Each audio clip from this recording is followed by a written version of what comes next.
ఈ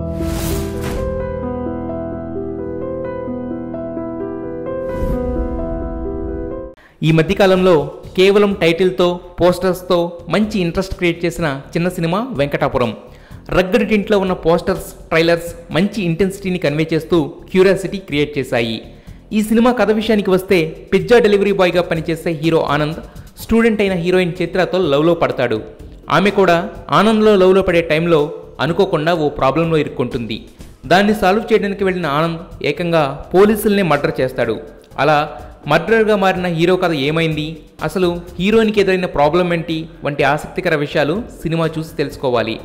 డైరెక్టర్ వేణు ఎంచుకున్న incident based plot చాలా సాహసంతో కూడుకున్నది. ఒక ఇన్సిడెంట్తో అల్లుకున్న కథకి స్క్రీన్ ప్లే చాలా పకడ్బందీగా ఉండాలి. కానీ డైరెక్టర్ ఆ విషయంలో కొంచెం తగ్గడంతో సినిమాలో చాలా లూప్ హోల్స్ కనిపిస్తాయి. అయితే అతను అనుకున్న థ్రిల్లింగ్ ఎలిమెంట్స్ని ప్రజెంట్ చేయడంలో చాలా వరకు సక్సెస్ అయ్యాడు. సినిమా నిడివి తక్కువే అయినా చెప్పిన లవ్ ట్రాక్పై ఇంకొంచెం వర్క్ చేస్తుంటే ఎంగేజింగ్గా ఉండేది. ఇక ఈ సినిమాకి మెయిన్ హైలైట్గా నిలిచాడు రాహుల్. చాలా సందర్భాల్లో చాలా సటిల్ రియాక్షన్స్తో తన నటనలో మెచ్యూరిటీ చూపించాడు.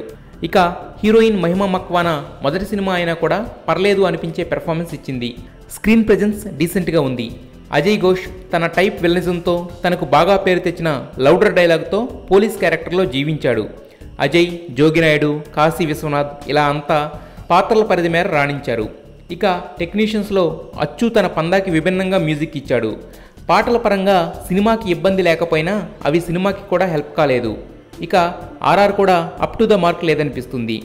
కెమెరామెన్ సాయి ప్రకాష్ డైరెక్టర్ విజన్కి తగ్గట్టు తన పనితనం కూడా కనిపించేలా డీసెంట్ విజువల్స్ ఇచ్చాడు. సినిమాటోగ్రఫీ పరంగా సినిమా మూడ్ ఎక్కడా డీవియేట్ కాకుండా చాలా జాగ్రత్తలు తీసుకున్నారు. చిన్న సినిమా అయినా కూడా ఎక్కడా వెనుకాడకుండా సినిమాకి అవసరమైనంత వరకు ఖర్చు చేశారు. వెంకటాపురం కథలో ఉన్న సెన్సిబిలిటీని, థ్రిల్ని స్క్రీన్ ప్లే ఆర్డర్లో పూర్తిగా ఎలివేట్ చేయడంలో మాత్రం డైరెక్టర్ తడబడ్డాడు. డైరెక్షన్ పరంగా కూడా కొన్ని లోపాలు ఇబ్బంది పెడతాయి. థ్రిల్ మూడ్ మిస్ అవ్వకూడదని కామెడీ ట్రై చేయలేదు. ఓవరాల్గా చెప్పాలంటే మాత్రం వెంకటాపురం సినిమా థ్రిల్తో సాగే ఒక డిఫరెంట్ అటెంప్ట్. మోస సినిమాలు చూసి విసిగిపోయిన వారిని కొంతవరకు సాటిస్ఫై చేయగలదు. థ్రిల్లర్ సబ్జెక్ట్కి ఉండాల్సిన వేగం, స్క్రీన్ ప్లే బిగువు ఉండుంటే సినిమా రేంజ్ వేరేగా ఉండేది. ఈ వీకెండ్లో మీ సినిమా చాయిస్ వెంకటాపురం అయితే watch it in theatres only. Kill piracy, save cinema.